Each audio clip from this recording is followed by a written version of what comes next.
अस्सलामुअलैकुम वरहमतुल्लाहि वबरकातुहू। उम्मीद है कि आप तमाम अहबाब खैर वाफियत से होंगे।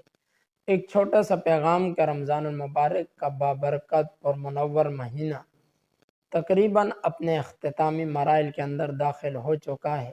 चंद घड़ियाँ बाकी हैं, फिर यह रमज़ान हमसे अलविदा हो जाएगा। लेकिन इस रमज़ान ने हमें कुछ असबाक और कुछ तालीमात दी हैं। क्या आपने और मैंने कभी सोचा है कि वो तालीमात क्या हैं? वो हमें रमज़ान मुबारक के इस पूरे महीने के अंदर किस चीज़ की तरबियत दी गई है? तो आइए उन्हीं में से चंद पॉइंट का ज़िक्र करते हैं, ताकि हम उन्हीं पॉइंट पर, जिस तरह हमने इस रमज़ान मुबारक को गुजारा है, हम अपने आने वाले आइंदा 11 महीनों को भी उन्हीं पॉइंट पर गुजारें। अगर आप गौर करें तो रमज़ान मुबारक के अंदर सबसे पहले रमज़ान मुबारक ने हमें जिस चीज़ का सबक दिया है वो है सर तस्लीम खम करना शरीयत के आगे। यानी जहाँ पर शरीयत का हुक्म आ जाए वहाँ पर हमारा सर झुक जाना चाहिए। वहाँ पर हमें चूँ चरा अगर मगर एतराज़ात सवालात नहीं करने चाहिए। जिस तरह हमें ये मालूम नहीं है कि हमारा जिस्मानी क्या फ़ायदा है रोज़ा रखने के अंदर, या रोज़ा रखने में क्या क्या फ़ायदे हैं, हमें इन फ़ायदों का से मतलब नहीं है। हमें हमारे रब की तरफ से हुक्म मिला है तो हमने सर तस्लीम खम करके रोज़े रखे हैं। इस तरह शरीयत का अगर कोई भी और हुक्म आ जाए तो वहाँ पर भी हमें सर तस्लीम खम कर लेना चाहिए। यह हमें रमज़ान मुबारक ने पहला सबक दिया है। रमज़ान मुबारक ने हमें दूसरा सबक क्या दिया है? इखलास और लिल्लाहियत का सबक दिया है कि जिस तरह रमज़ान मुबारक के अंदर इंसान का रोज़ा होता है, लेकिन जब तक खुद इंसान अपनी ज़बान से किसी दूसरे शख्स को न बताए कि मेरा रोज़ा है, तो तब तक दूसरे बंदे को पता नहीं चलता कि ये इबादत कर रहा है।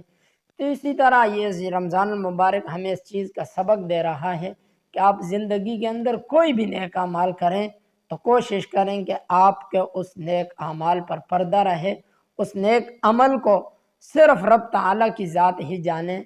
लोगों से जिस कदर मुमकिन हो सके उस अमल को पोशीदा रखें, क्योंकि अल्लाह के यहाँ अमल की कीमत और अमल का वज़न इखलास और लिल्लाहियत की बुनियाद पर होता है। आपकी नीयत कितनी खालिस है, आपका उस अमल में इखलास कितना है, इस पर आपको अजर मिलेगा। तो ये दूसरा सबक हमें रमज़ान मुबारक ने दिया है कि हम हर नेक अमाल के अंदर इखलास और लिल्लाहियत को पैदा कर लें। तीसरा सबक हमें रमज़ान मुबारक ने यह दिया है वो है सब्र का, कि जिस तरह हमने रमज़ान के अंदर अपनी तमाम ख्वाहिशात के ऊपर पाँव रख के अपनी भूख और प्यास को बर्दाश्त करके इस पर सब्र करके हमने जो है रोज़े रखे हैं, इसी तरह अगर किसी और शरीयत के अमल को भी करने के ऊपर अगर हमें सब्र करना पड़े तो हमें रमज़ान मुबारक ने इस चीज़ का सबक और दरस दिया है कि आप नेक अमाल करें तो उस पर सब्र करें। एक और हमें रमज़ान मुबारक ने सबक दिया है वो है हमदर्दी का। हदीस शरीफ के अंदर आता है अक़द जहाँ सल्लल्लाहु अलैहि वसल्लम ने इरशाद फरमाया रमज़ान के बारे में कि हुवा शहरुल मुवासात औ कमा क़ाल सल्लल्लाहु अलैहि वसल्लम। अक़द जहाँ सल्लल्लाहु अलैहि वसल्लम ने फरमाया कि रमज़ान हमदर्दी का महीना है, कि जब हम पूरा दिन भूखे और प्यासे रहते हैं तो हमें इस चीज़ का एहसास होता है कि गुर्बत किस चीज़ का नाम है। ये जो गरीब भूख की वजह से अपने कई कई वक़्त की रोटी इनको मुयस्सर नहीं होती, तो इस चीज़ का हमें एहसास होता है। यह है हमदर्दी और एहसास। हमें रमज़ान मुबारक इस चीज़ का एहसास दिलाने के लिए आता है ताकि जिनको रब ताला ने माल की नेमत से नवाजा है वो अपने गरीब भाइयों को भी इनके साथ कुछ न कुछ तामन वक्तन फ़वक्तन करते रहें। जिस तरह हमारे यहाँ ये एक अच्छी आदत है कि रमज़ान मुबारक के अंदर बहुत सारी तंजीमें जो है अफ्तारी करवाती हैं, सहरी करवाती हैं, तो इसी तरह ये अमल आपका बाकी 11 महीनों के अंदर भी जारी रहना चाहिए।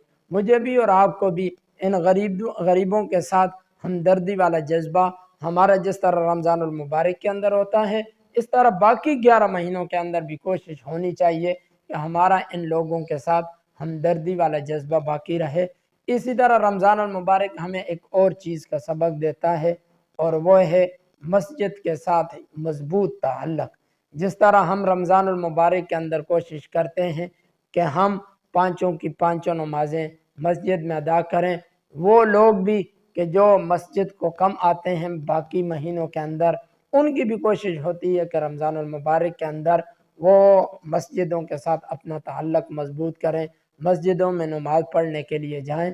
और फिर बिलखुसूस आखिरी अशरा के अंदर तो हमारा ताल्लुक़ हम में से बाज़ भाइयों का इस महीने के अंदर मसाजिद के साथ और ज़्यादा मजबूत हो जाता है कि जब हम अपना घर बार आल औलाद माल सब कुछ छोड़ छाड़ कर रब ताला की चौखट पर एतिकाफ़ की नीयत से आ जाते हैं, तो यह रमज़ान हमें इस चीज़ का सबक देता है कि जिस तरह रमज़ान के अंदर आपका मस्जिद के साथ ताल्लुक़ मजबूत है, इसी तरह बाकी महीनों के अंदर भी आपका ताल्लुक़ मस्जिद से मजबूत रहना चाहिए।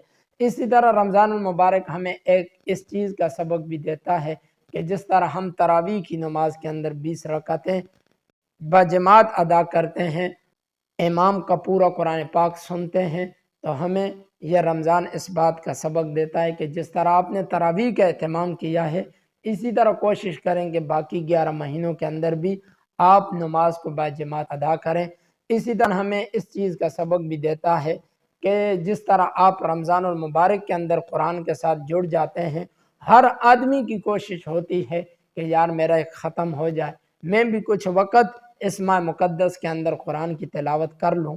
तो ये कुरान का ताल्लुक़ जिस तरह आपका रमज़ान में मजबूत है, इसी तरह बाकी महीनों के अंदर भी आपका कुरान के साथ ताल्लुक़ मजबूत होना चाहिए। यह रमज़ानुल मुबारक हमें बहुत सारी चीज़ों का सबक, बहुत सी चीज़ों का दर्स दे के जा रहा है। यह रमज़ान सिर्फ 30 दिनों के लिए नहीं आया है, यह तो हमें ट्रेनिंग और प्रैक्टिस कराने के लिए आया है, ताकि इसके बाद आने वाले जो 11 महीने हैं, हम उन 11 महीनों के अंदर अपने आप को शरीयत का पाबंद कर लें, अपने आप को दीन इस्लाम का पाबंद कर लें। दीन इस्लाम हमें जिन जिन चीज़ों से रोकता है, हम उन चीज़ों से रुकें। देखें, हम रमज़ानुल मुबारक के अंदर बहुत सी हलाल चीज़ों से भी रुक जाते हैं, खाना पीना, इसी तरह अपनी जायज़ जिनसी ख्वाहिशात को पूरा करना, जिसका हमें हमारी शरीयत ने इजाज़त दी है, लेकिन रमज़ानुल मुबारक के अंदर हमें इन चीज़ों से रोक दिया गया है। हालांकि ये चीज़ें हमारे लिए हलाल हैं, लेकिन जब शरीयत ने हमें रोक दिया तो हम इन हलाल चीज़ों से भी रुक गए हैं।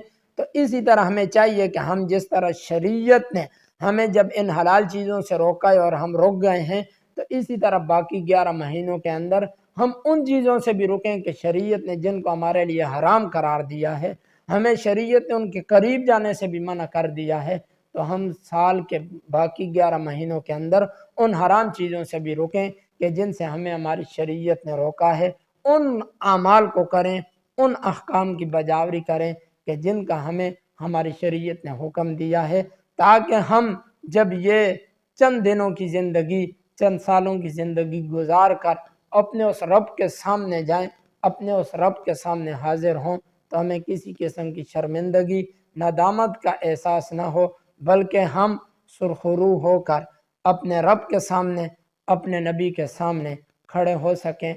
अल्लाह ताला मुझको भी, आपको भी इन असबाक और इन दुरूस से इस्तिफादा करने की, फ़ायदा हासिल करने की तौफीक अता फरमाए। बात अच्छी लगी हो तो इस वीडियो को अपने भाइयों, अपने साथियों के साथ ज़रूर शेयर करें। वस्सलाम।